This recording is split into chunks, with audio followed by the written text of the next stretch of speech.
poor soul at Penny's who she thinks is the only person who can do her hair. Why doesn't she send her private jet to pick her up and bring her to New York? Right. Okay, that was my Penny story. I couldn't even believe it because you don't even know that. That could even be a New Yorker cartoon. Yeah. I get my hair done at J.C. Penney's in Green Bay. But it does say something about women's attachment to their hairdresser. Okay, so the two-tier economy. There is no middle anymore. And what that means is if you want to make money in the marketplace, you are catering either to the people with their private jets, or you're catering to people who are just hanging on. That's the American economy now. Yeah, exactly. You're one or the other. Some of you who think you're in the middle, the odds are that you're closer to the bottom than you are to the top. Well, it's very, I've heard some people in New York and a few other places who have considerable money, so they would be at the top level, and still say, well, when I go and buy my husband, or I send someone buy my husband's undershirt, I send him to Target. Yeah. So even, people with money right. As a lower echelon of, now maybe Target's not as low as Penny's. Well, that reminds me of another story. Oh, my God. The year 1963. A good year for assassinations. Yeah. And family summer vacations. Okay. My family decided to take my parents decided we were all taking a trip, and it was going to be a car trip. Yes. And my parents, my father held part interest in a funeral home in Green Bay. Okay. Do you know why he owned a furniture store? Do you know why furniture stores often are involved with funeral homes? In Green Bay, the two big... They both have upholstery involved. The two big funeral homes in Green Bay both had the same names as the two big furniture stores. Oh, okay. The reason being, a casket is a piece of furniture. Okay. All right. And it's made by the same... Okay. Just telling you. So, he somehow finagled... Work that into your conversations, listeners, today. At your fancy lunches, or in the schoolroom, or maybe at city council meeting. It's just a little piece of information. Just a little bit of flotsam and jetsam that will delight your conversationalists. So my father somehow finagled to have one of the limos, black Cadillac limo. Mm-hmm. Probably it wasn't the hearse, but it was the family, that was maybe. Used, right. For the trip. Mm-hmm. So that he and my mother could sit in the front with the glass, right, and not have to listen to us, bickering and screaming and Mom, and they couldn't even hear it, right? Mm-hmm. So there, we went off, the family. The three kids stuck way in the back, my parents in soundproof delight, and my father driving this old black Cadillac limo. And the whole thing smelling of dead people. No, because of dead and people. Stale flowers. Stale flowers, maybe. So the first stop I can remember, and this is where it happened, was London, Ontario. Okay. All right. And by then, I guess my mother felt she had to wash some of our clothes. Mm-hmm. So we pulled up, and I'd never in my life even seen one or been in one, a laundromat. Oh.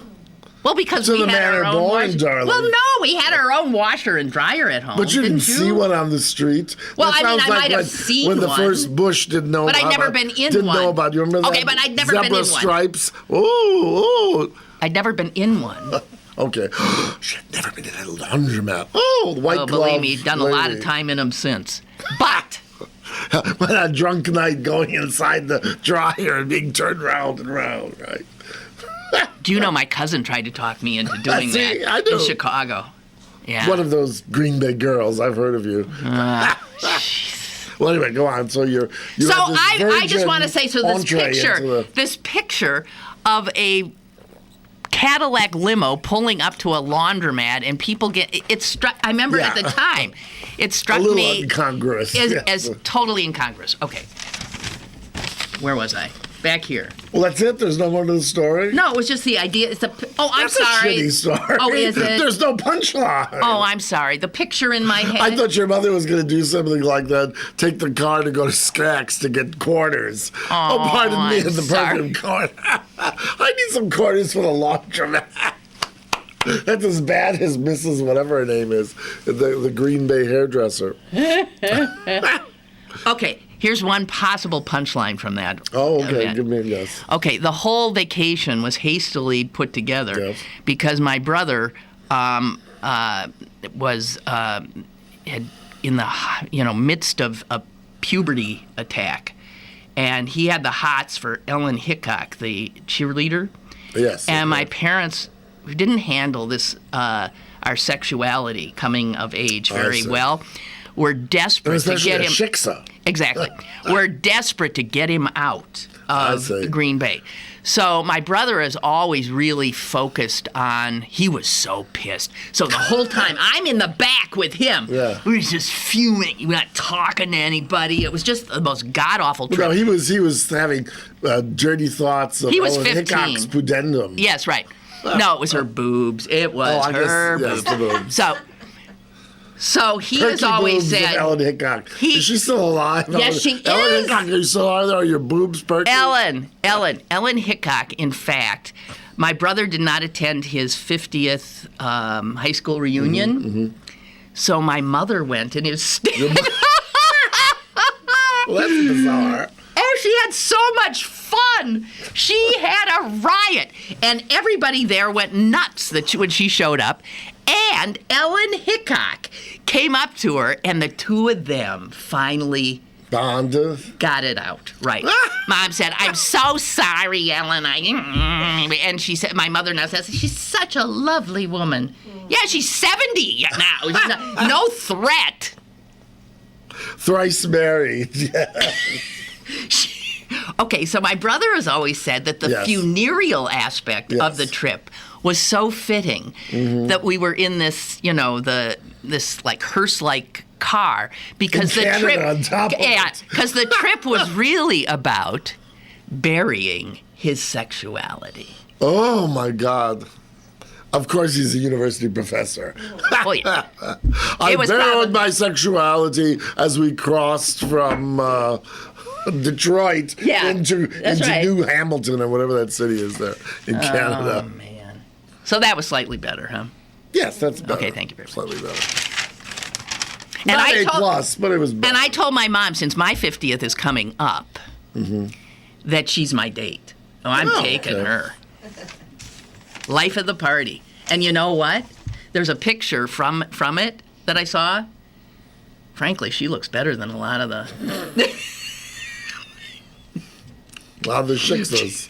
Yeah. Well, when will mine be? 50th high school. Oh, this year. This year? No, wait. No, are you a year older 18, than me? 18. Okay. 18. You're younger than me. Yes. Right. Okay. Couldn't you tell? Oh, yes. No, last year was my 50th grade school. Yeah, 14, yeah.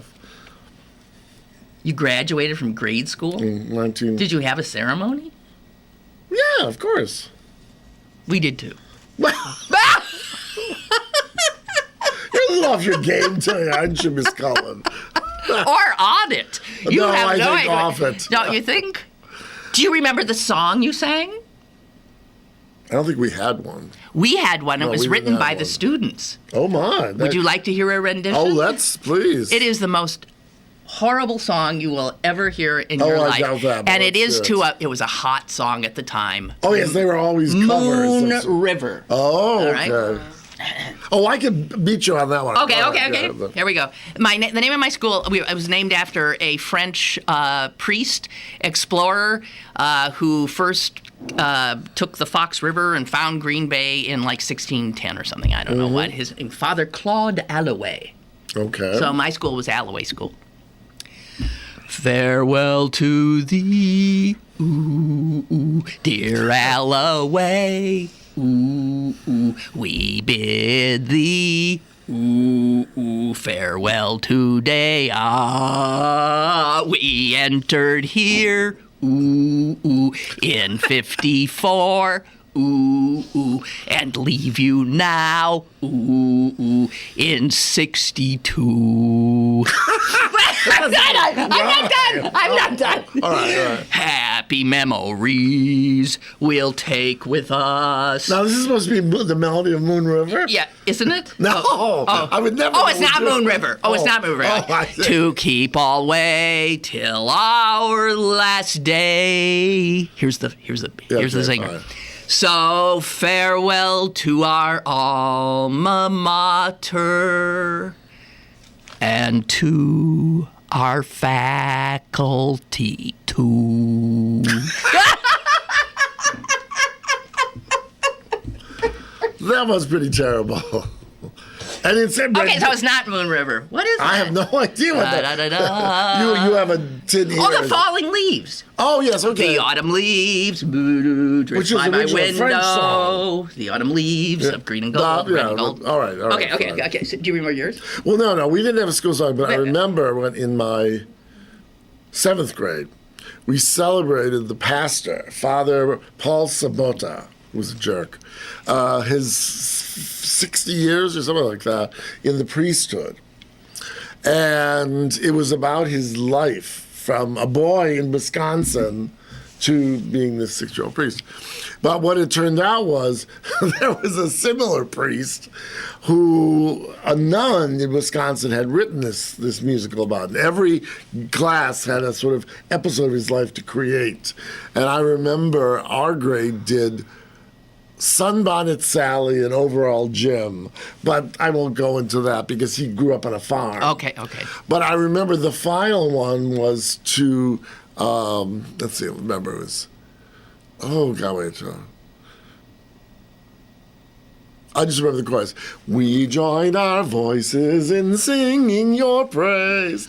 Jubilee, Jubilee, wishes to you. Many days have been gay, though some were sad. But you did trust in God. Oh. With courage you have had. It was a Catholic school, I got remember? You. So we join our voices in singing your praise. Harmony. Jubilee, Jubilee, wishes to you. And I remember Bernadette Trombello, who was the slut of the school. She was a ballerina. Now, this had nothing to do, but at the back of the stage for the whole thing, when you were in the farm, and then he went to Poland for a while, there was this big arch. Well, at one point during this song, the arch, these gates, flung open, and Bernadette Trombello, the slut of the school, came in on tippy toes as a ballerina, as this angel. Except she was a terrible ballerina. I don't know why they gave her such aplomb, but... well, she might have slept with someone. Well, I don't know about that age. She could have. You never know. But... not to cast aspersions on Bernadette Trombello. I give up. We're never going to get to this two-tier economy, I have to give you the coda to this, which is the most brilliant. Father Sabota then retired about a year or two later, but lived out was to live out part of his retirement in the rectory as pastor emeritus. However, the subsequent pastor, who was even a bigger shit, came home one night late from being out and drove in. It was one of those houses, the rectory for the priests, that had, you went down into a garage which was underneath the house. And he was in his cups. Oh, no. He killed the old guy. Wait. And what happened was he, I guess, had a call of nature and didn't turn the car off. Yeah. And it carbon monoxide. And there were two younger, and I remember that morning. Were people killed? Morning. Oh, yeah, Father Sabota died. And so he killed the priest, and the younger priest sort of had really bad inhalation, but they revived him. But so that could have been in the song. They guessed you, Father Sabota. Where are you now? Jeez. God. Anyway. All right. Oh, Ray has something to say about Wilkinsburg, but he misspelled it, didn't he? There's there's no H, but he might have done that on purpose. All right. Wilkinsburg will never be another Lawrenceville. Wilkinsburg is a dry town, and the bearded, tattooed hipsters need bars to be seen in. Well, there's some truth in that, but Wilkinsburg's status could certainly change in that regard. I live there. They're working on it right now. They are. I thought I read something. Celine lives in Wilkinsburg, and I thought I read something about that they're... If you were thinking of buying a house, you better grab it fast. I am. Yeah, yeah, right. Thinking. Really. There are some buttes. Yeah. Mm-hmm. Wow. I mean, just glorious places. Okay, well, I'm not... But I just want to show you, the graph that you'll never see shows the consumer spending adjusted for inflation since 1989. And if you're part of the rich America, the top 9, I'm not doing 1%, I'm doing top 5%, which is going to scarf up a whole bunch of other people. Yeah. Top 5%. The graph from 1989 looks like essentially like this. Yeah. And now it is just flat out, straight up. Yeah.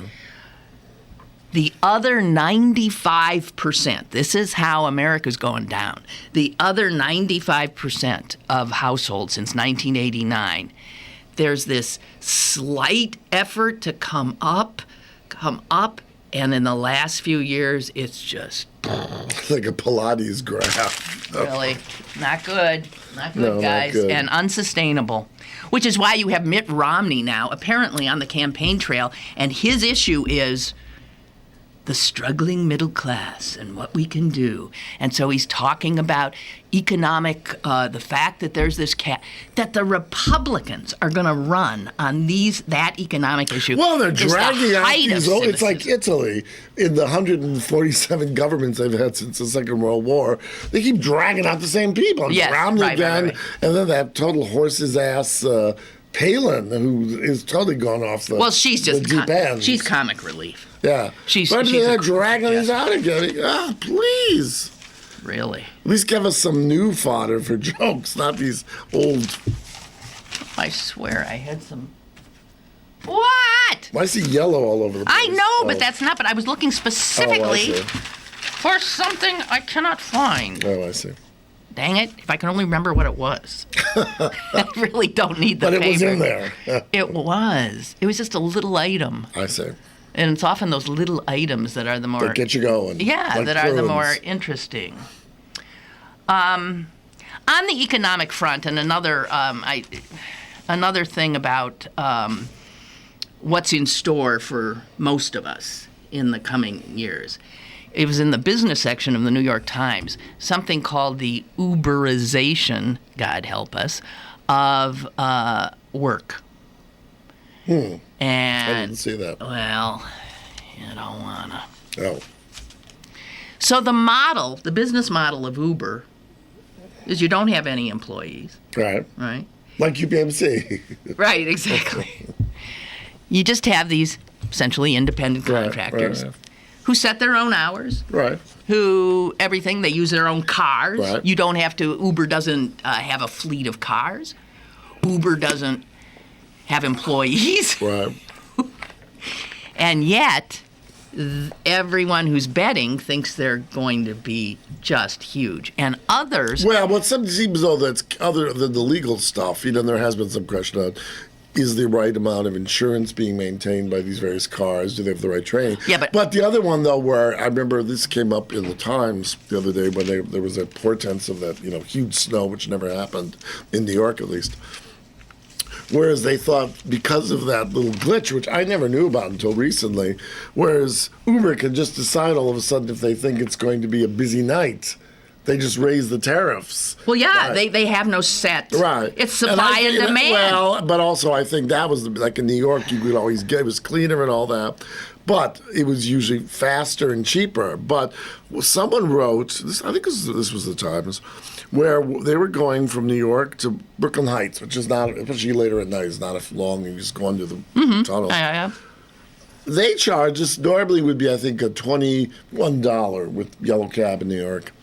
They charge us about $110. Didn't you hear about, I think it was New Year's Eve here, somewhere on the north side, someone called Uber or Lyft, north side to Lawrenceville, I believe, and it was like, I want to say $100 or over. That's ridiculous. And the thing is, you're told the price when you get in. So if you want, you can get out. Yeah, right. They were shocked, but it was 3 a.m. and they didn't. Whatever. So, anyway, but the Uber-ization would mean that other people are looking at the business model of essentially having no employees, no this, no that, but making money hand over fist. Okay. Okay. And here's what some business school prof says.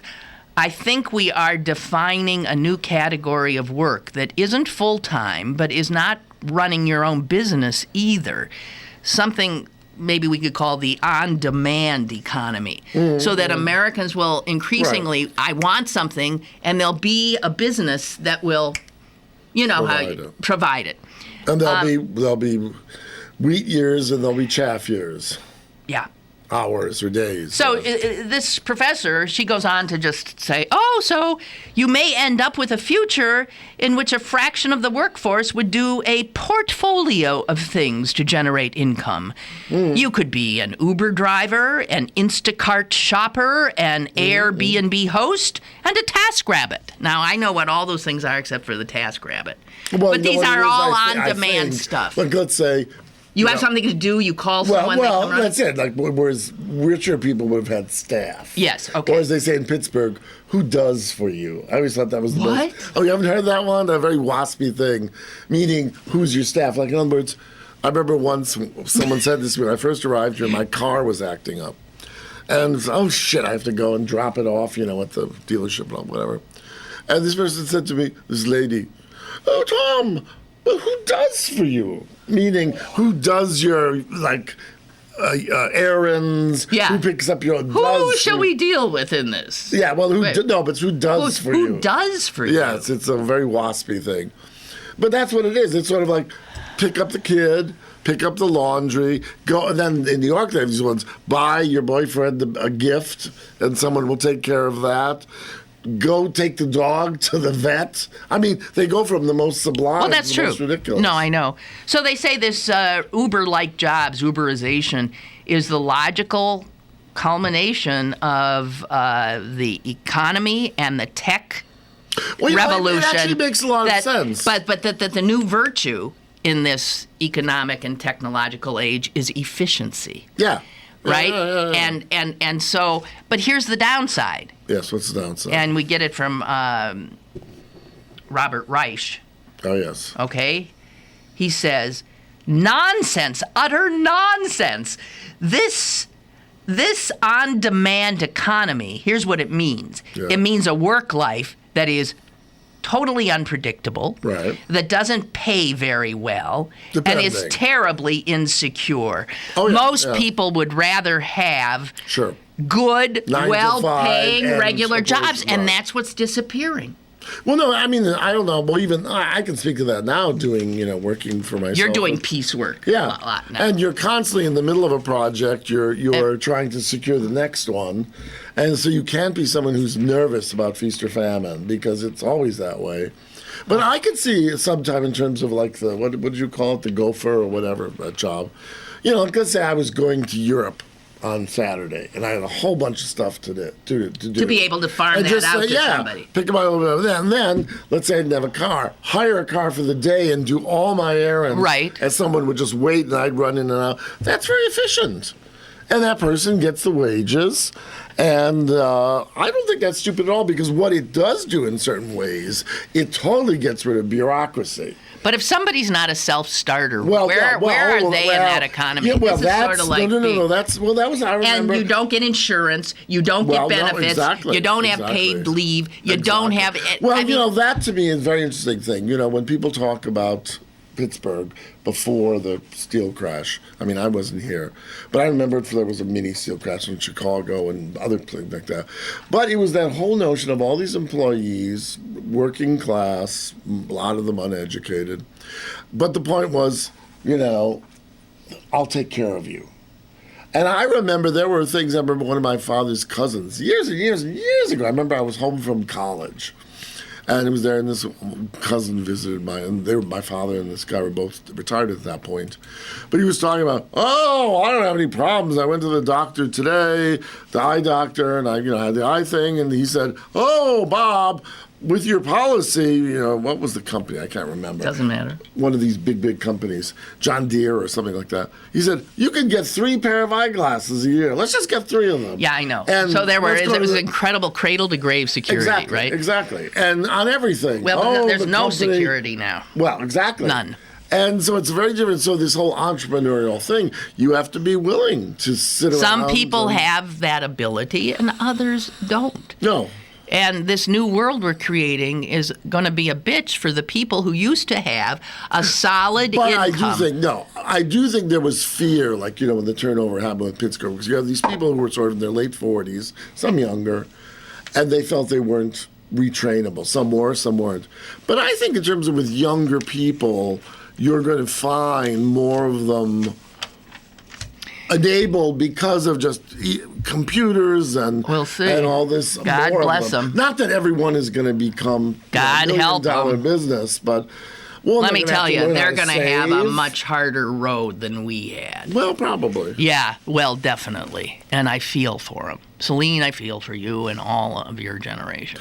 But hey, Celine, do me a favor. They can make it through. Can you run out and get one of those city papers that's out there? I appreciate it. But I think if they can make it through, they will be more energized. They will be more satisfied. Yeah, fine, but I think you're talking about, again, though, a relatively small group. I don't think so. What happens to all the others? That's what I'm saying.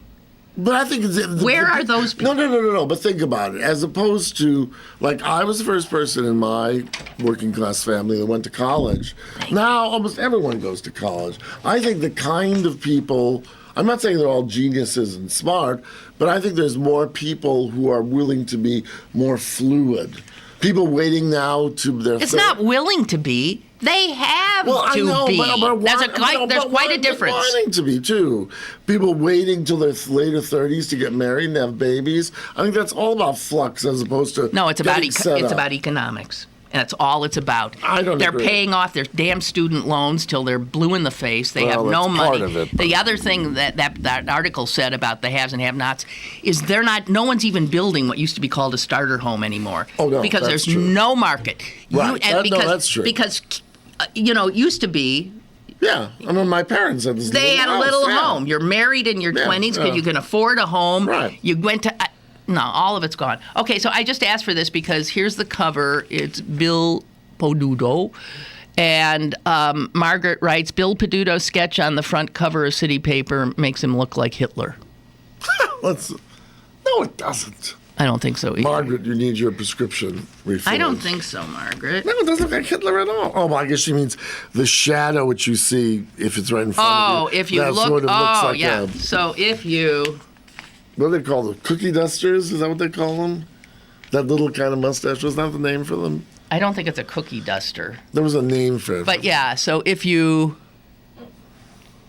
Oh, well, I'm not doing this right. But yeah, if there's a little. You made him look like he had a hair lip. All right. Do you know that in Arkansas, Mississippi... I know nothing about Arkansas. Okay, Arkansas, Alabama, and Mississippi. Yes. That they celebrate, amazingly, Martin Luther King Day. They have no choice. It's a federal holiday. It's a federal holiday. But you know what they've tacked onto it? Oh, I think I did read this. Yeah, what? Robert E. Lee Day. That's right, yeah. Which is really... Those are the same. I know, but I mean, to talk about two more... I mean, it's an outrage. No, it's an outrage is what it is. It's a this. Yeah, it is, right. Okay, so there was an effort in Arkansas to separate those, and you'll be happy to know it failed, which is... meaning that Arkansas will continue to celebrate. Well, I bet all both. I bet all those three states are the ones. Maybe I'm wrong. That still fly the what's it called? The Southern flag. What's the flag called? His name for it? Okay, I hate to tell you. Whatever it's I know called. I'm not supposed to. No. I'm not supposed to. I already know what you're going to say. I just want to apologize for all the technical difficulties you are experiencing, but I was really trying not to do this, guys, because we thought we were on it, but we're not. So I don't acknowledge this during the show anymore, but I felt... You're okay, but always it's all, Okay. got to tell you, it's all effed up. Okay. Okay? Totally effed I'm up. on it. You're on it. I just want to say that people are... Margaret also has written, the city paper IT department sucks. I just want you to... I'm just saying. Don't be mean to Carla. Okay, here is a... this boils my blood. Oh, my. Let's hear it. Harvard... Sorry, I do have a question. We weren't going to do this during the show, but since I brought it up. Okay, Celine, what?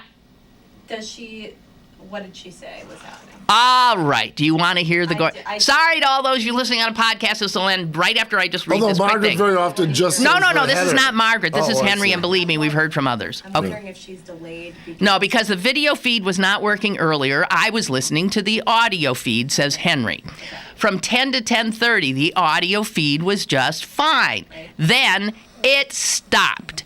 And I heard the opening of the show again, and then proceeded to hear yesterday's show. So Henry's back on yesterday's show. So halfway through today's show, yesterday's show kicked in. Thought you'd want to know. Yes, we do. Thank you. Shit. That is a bit of a mess, isn't it? It's a total mess. Yeah. Snafu! So if you're on, well, I won't even ask. Okay, whatever you guys are listening to, I'm sorry, that's what you're listening to, because the IT department sucks. We don't have an IT department, okay? Harvard. Yes, Harvard. Now, what are you against Harvard? You woman of the people. Take a guess at what Okay. their endowment is. Oh, God, it's something like 800... No, it's more than that. Like something like 20 billion or something. More, 80 billion. No, it's not that. Well, I don't know. It will be. It will be, yeah.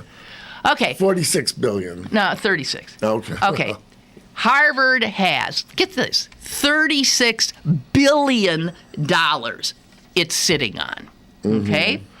And it is the largest of any university, and the charitable contributions that come into Harvard are always head and heels over everybody else. Head over heels. Okay. Found that charitable contributions, this survey found that charitable contributions to colleges and universities have increased 11% in the last year. Now, let me tell you something. Stanford's endowment is $24 billion. University of Texas, $25 billion. And these are the sons of bitches that keep raising tuition. Here's what I want. You know what would be interesting to know? I mean, just having been in nonprofits, when you look, I mean, that's a tremendous It's number. ridiculous. But. I would love to know, to see, because, for example, I remember when I got to the Carnegie, and I learned a lot about this. I will say thank you, Carnegie. How much of that money is non-restricted? Which I bet you'd find something like 80% of it is restricted. Number one. So they don't have much money to play Meaning with. somebody gives you, Well, says, like this it's is only for adopted students of like America a scholarship from, for... No, from Bolivia, who are living in Pittsburgh and studying ectoplasm. Oh, no, you'd be surprised at the wacko kind of bequests there are. That is not the majority. You don't know. No. You're making this up. No. One thing I can tell you, it is restricted. It's not maybe those wacko things, but that's number one, because that's always true. People don't want to give their money to be slush fund, number one. And number two, I would be very interested to see what those, like I bet sports is a huge figure there, even in Not Harvard. No. They have sports. Yes, but... Oh, you'd be surprised. Not like University of Texas or University of Michigan. You'd be surprised, Miss Dear. Okay, but here's the thing. Here's what I want to say. Put that in your pipe. Here's what I want to say. What would make a person with money to give want to give it to an entity of such richness? Because they... As opposed to starving people. Oh, sure. Well, and I mean, what is going on I'll in tell people's you. Number heads? one, going to a place like Harvard, which is a brilliant university, of course, number one. But many people feel, and it's true, I mean, this is true with all of us. Like, I went to his Hurl school, and I can call the old gal up, and she'll help me, whatever. But a place like Harvard, like you get to Harvard, and that gets you in terms of jobs in the government service, in particular with banks and that. The door opens. You can go. I mean, I went to the University of Chicago, which was a great school, but that doesn't open the doors like Harvard does. And with this, it's a lifestyle. It is, Mimsy and I can go and be in the Crimson. Why do you think many people give money? Excuse me while I puke. Well, you may want to puke, but that's what I'm saying. I will puke. I'd love to puke on them. I would love to puke on these people. Don't be silly. I'm not. You did not grow up a poverty-stricken girl, so don't play like... But I was taught in my family that you give your money to the needy. Well, that's not to smart. fucking Harvard, for God's sake. My father set up a foundation, and it's for the needy. Well, I'm sure there are scholarships for poor, underprivileged children. Oh, come on, there are. I think you're being a little rash. I don't. And I'm not a Harvard alum, so I'm not doing it for that reason. No. Well, what is with people who give that amount of money to an entity that doesn't need it? When there is such poverty. Anyone, whether it's a museum, an opera company, a university, a prep school, they want to buy in to that ethos. I want to puke on it. Well, you may puke, but ask anyone who raises money for a living, my darling. So that's not charity. You'd be puking I just want to say, lot. no, I know, but that's not charity. You'd have no innards. You'd have to be hydrated. That is not charity. That is self-interest. Okay, fair enough. I'll grant you that. But having done this for raised money for years, I mean, a lot of times if I would come to you, let's say, I'm not saying. So you had to beg all these rich assholes. Well, wait. You were always begging these people. Be quiet. You say like, Lynn, give me $150. We'll have a party. I'll come for $150, which means of the $150, 87.97 cents goes to the party. Yeah. But those people will come. They won't just come. I remember our friend Charlie Humphrey once did something, and he said, this year I'm asking you all, Pittsburgh filmmakers, and it was called, I'm not going to give a goddamn party this year, just give me $250. And he got tons of money from people like us. The National other people. Well, I got to tell you, the National Council of Jewish Women here has an annual stay-at-home ball. Okay, good. And I always give to that. I like that idea. Yeah, I like that idea a lot. You don't need to have... Well, in most organizations, so some people, do. Because people are assholes. Well, they may be, but I'm telling you the reality of this, darling. Don't you call me darling. Well, I can think of a few other words. You called me sweet. You called me Miss Sweet a while ago. Okay, we're going to start calling you cold and crabby. And just watch it. Which brings us to Nicholas Kristof's column today called "How Do We Increase Empathy?" That's true. And studies have shown that empathy could be something you either got or you don't. Yeah, right. On the other hand, other studies show that it could be learned. The more money you have, the less empathy. The less empathy you have. Mm-hmm. So that doesn't. Well, go because with we know why. Because it sort of says I stepped up on from those rungs, and I don't want to look down again back at them. Well, I think what it is more than that is because if you look at the wealthy, look at the rich, who, for instance, live in the city. Mm-hmm. then look at the rich who live in some gated community in the suburbs. Well, I don't wait. Gated community. Maybe. Yes, I do. Fox Chapel. Okay, yeah, fine. The rich who live in the city in a diverse environment where they actually see people that don't have money, they are more empathetic. That certainly makes sense, yeah. So wealthy people who live in economically diverse areas are more generous than those who live in exclusively wealthy areas. Get this one. The heart rate of wealthy people are less affected than regular folks when they watch a video of children with cancer. Oh, jeez. Who would have thought of that test? Wow! I'm telling you, the rich. So those little bald Bring girls. them to me. Yeah, the unempathetic rich, bring them to me. I puke on you. The rich who don't give their money to the needy, but give it to fancy-dancy places that already have a lot of money. My nipple is vibrating. My pacemaker. No. Stop. Okay, I've been told. Well, Denise says everything seems fine. I'm going to stop that. Okay. Also, even among Democrats tend to be more, and we know this, the wealthiest 20% of Americans give significantly less to charity as a percentage of their income. Oh, yeah, that's been true for years, yeah. They give 1.4%. Oh, gosh, your generosity just overwhelms me.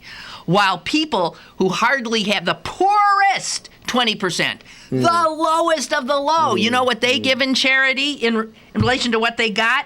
3.5. Yeah, no, it's been true for a long time. More than twice as much. And why would that be?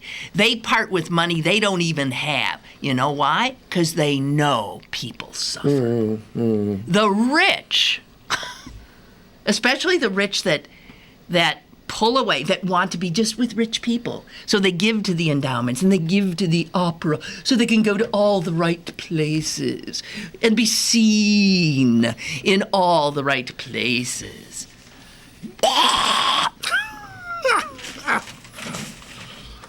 Puke on y'all. You stop that. Stop me. I'm sorry. I have such a, I don't know, just buzzing. I'm sorry. I turned off the ringer, darling. But anyway. Oh, the ballroom of the Hotel Monaco. How appropriately it bounces up when you're talking about. Right. That will be the site of many galas. A grand soiree. Yes. The only people with whom you should try to get even are those who have helped you. What? What? Wait. Read that again. The only people with whom you should try to get even are those who have helped you. That's a very cynical little saying, isn't it? Isn't that? I'm not sure, but it could mean, like, if they help you, you should help them even more. No, that's not what it means. You think it means? Maybe it means, people try, I don't know. Yeah, it's not very clear in what it means. It's too clever by half, as the English Yeah, it's would too say. clever by half. We don't get it. There's been a lot of things we Whoever don't get. John E. Southard is. Speaking of the rich, let us go to the Koch Brothers. Oh, the Koch Brothers. Koch, Koch. So they just had this big event in Palm Springs, right? They plan to spend $890 million on the upcoming 2016 campaign. And let me just clarify for you what that means. That would make the Koch brothers, these two SOBs, that would make them... Well, there are more Koch brothers, but those No, but two those are the only two. They don't even talk to the other one. Right, that's right. The Koch brothers, that would make them as powerful financially as the Republican Party and as the Democratic Party. I read that statistic, yeah. I want to thank John Roberts, Samuel Alito. That's right. Really? Son of a bitch Scalia and all you other, these just destroying our democracy. You tell me if there's a founding father you could resurrect and tell him this. Yeah. The one thing I can say about before this time, before that new allowance, it all would have been sub rosa. At least we know where to look now. But because before it all could have been hidden through various. And let me explain. So that means stop and think what that means. So the Koch brothers don't help Democrats. No. That means right off the bat, the Republicans have twice as much free speech. Although oddly enough, they do. I'm trying to remember was it gay marriage? There was some really weird. One thing they pulled away from it doesn't matter. Yeah. You know what else? And they're not just targeting Hillary. No. They're targeting all the. Why do you think you're looking at state legislatures and governors' positions and the Congress that are now overwhelmingly Republican? Because Americans love Republicans? I don't think so. Every time there's a national election, we choose a Democrat lately. So it is because these guys, the bad guys, have so much money that and brains, that they target. There's not a race too small. Not a race too small. If there's a hot school board race in bumfuck Iowa, they're on it. And the Democrats? I don't know what we do. What do? I guess we're going to be happy just having the presidency until we don't. Until we don't again, yeah. So who do you think's the Republicans are going to run? Oh, I have no idea. Which one could you stand the most? As far as you know. I'm trying to think. Maybe Rubio, but I don't know how much of a chance. That's because you have the hots for him. What a horrible thing to say. You said last week. You said that good looking. But I think he's, aside from these Cuba views, I think he probably is a little bit more enlightened than some of the others. What about you? Who would you pick? Rand Paul? Well, I mean, I don't know. Who? One scares me more than the next. I don't know.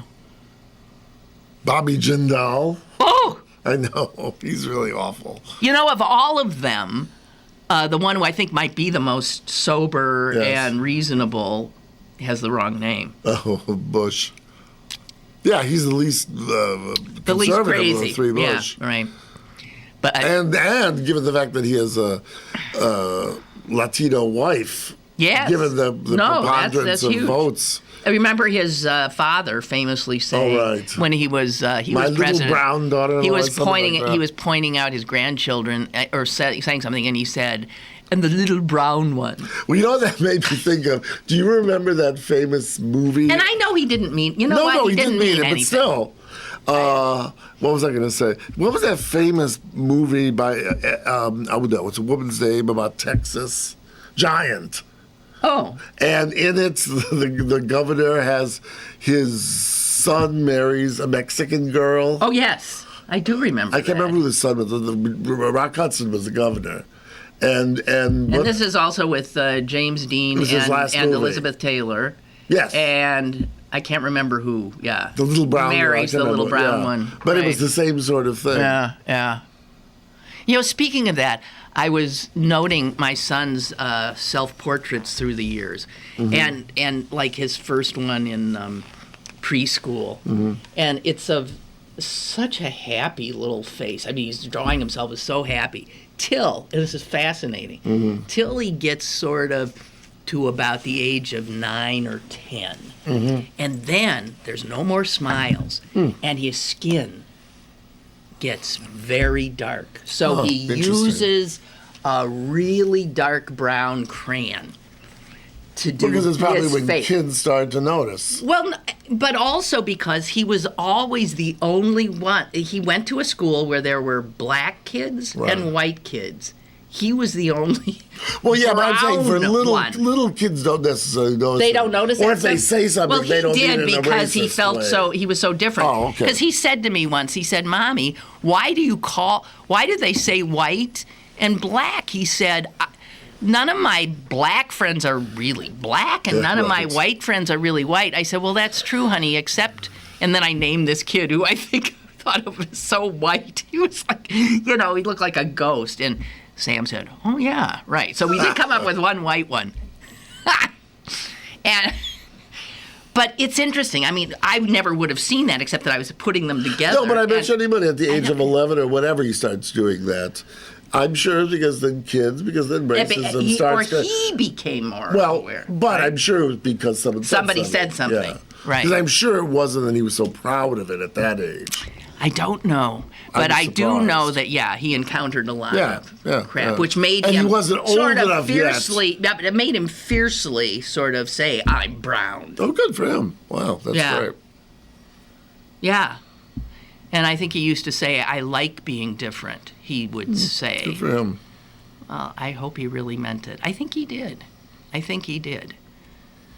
Anyway, it's just amazing the tone of his skin.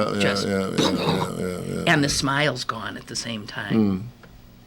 Although that could be all sorts of different things. That could be a lot of things, too. That's true. But who knows? So, because at a certain age, if you smile all the time, then you're autistic probably or something. Or Mr. Rogers. Oh, stop Oh, did you see that horrible statue now that's made? That's been there forever. No, not that one. We have a second one. The Senator John Hines History Center has now put, I guess, what will be a permanent exhibition devoted to Mr. Rogers, and they went to some model maker. Yeah, so they have. I saw them. Oh, it's awful. Is it? Doesn't look like him? It sort of, the eyes are strabismic, and it's really horrible. So poor Mr. Rogers, the two supposed facsimiles about him, the honorary monuments of this town, are dreadful. Yeah, he looks like a mud monster in that one. Oh, that other one, yeah. Like those geese that fly over there have pooped on him. Aw. Okay. And now what it's 11:03. Perfect time to end on pooped on Fred Rogers. Oh, no, not on my show you don't, because I loved him. Fred, we miss you. We'll end on that. Goodbye.